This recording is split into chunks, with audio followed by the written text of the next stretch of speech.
What if I told you the entire playbook for the modern music industry, we're talking hit singles, deluxe albums, the whole shebang, wasn't cooked up in the 20th century? What if it was actually perfected almost 500 years ago? The whole story, it turns out, is hiding inside a single forgotten book. Okay, our story starts right here, with this unassuming object. It's a French songbook from 1535. Now, on the surface, it looks pretty simple, right? A collection of popular songs from the time, but this book is holding a secret about how it was made. And that secret? It changes basically everything we thought we knew about how popular music got its start. Because when historians took a much closer look, they realized this wasn't just a book of songs. Oh no, it was a piece of absolutely brilliant, even cutthroat business strategy, all disguised as a simple songbook. So to understand the strategy, we have to solve the mystery of the book itself. We kind of have to become book detectives for a minute. So you pick it up, and yeah, it seems simple enough. The title page says it's a mix of new and old hits, 208 popular French tunes. Pretty standard stuff for the 16th century. But as you start turning the pages, little clues start to pop up that something isn't quite right. And here it is, the big reveal. This is not one book printed in 1535. It is actually 6 smaller, totally separate books that were printed at different times, and then stitched together to be sold as one giant collection. It's basically a 16th century anthology box set. And we've got the proof right here. How do we know it's 6 books in one? Because the word finis, which is just Latin for the end, appears 5 times inside the book. Think about that. Each finis marks the end of an older, smaller book that got bundled into this bigger volume later on. And check this out. This is The Smoking Gun. On page 9, after just a few songs, the title of the book suddenly shows up again, saying, "Here follow several pleasant new songs." This is the real start of one of the earlier editions, before another little section was just tacked onto the front. It's like a ghost of a previous version, preserved right there on the page.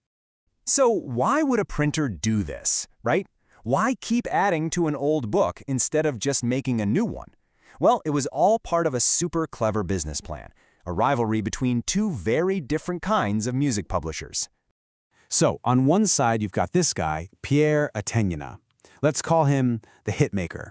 He was the official royal music printer in Paris, so think of him like the major record label of his day.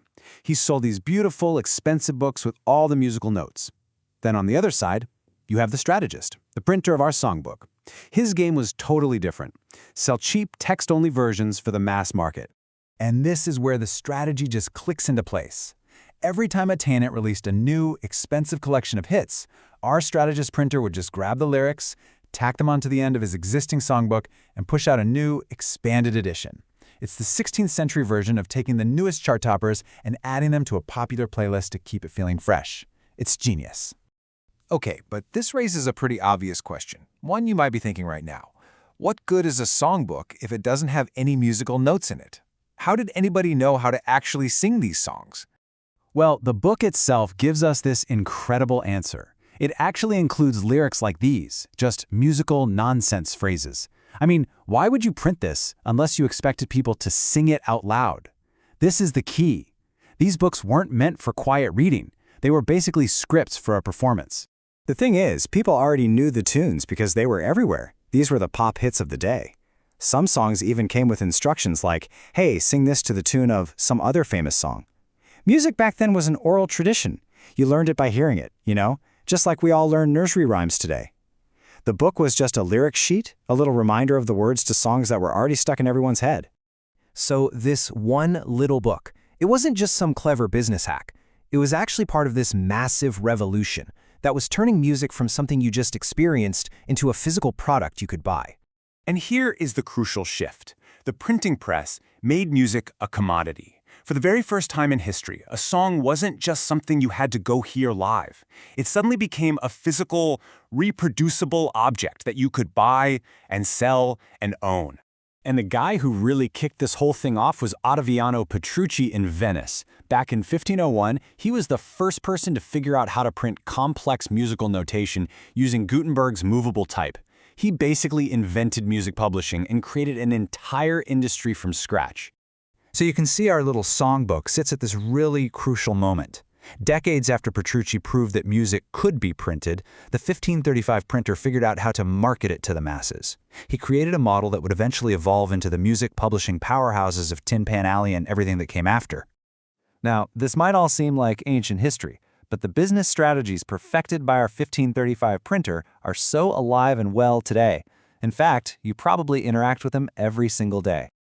Just think about it. A Spotify playlist that pulls together all the biggest hits in one convenient place. That is the modern version of our cheap little songbook. When an artist releases a deluxe version of an album with new bonus tracks, that is the 1535 strategy of bundling old and new stuff together. The core tactics have not changed at all. So ultimately, while the technology has shifted from paper to digital streams, the fundamental business of popular music, leveraging hits, bundling content, and creating different products for different markets, all of that was figured out in a Parisian print shop 500 years ago. It really makes you wonder, doesn't it? If a simple songbook can hold the secret origin story of the entire music industry, what other secrets about our own world are hiding in plain sight, in the books, movies, and music we consume without even giving it a second thought?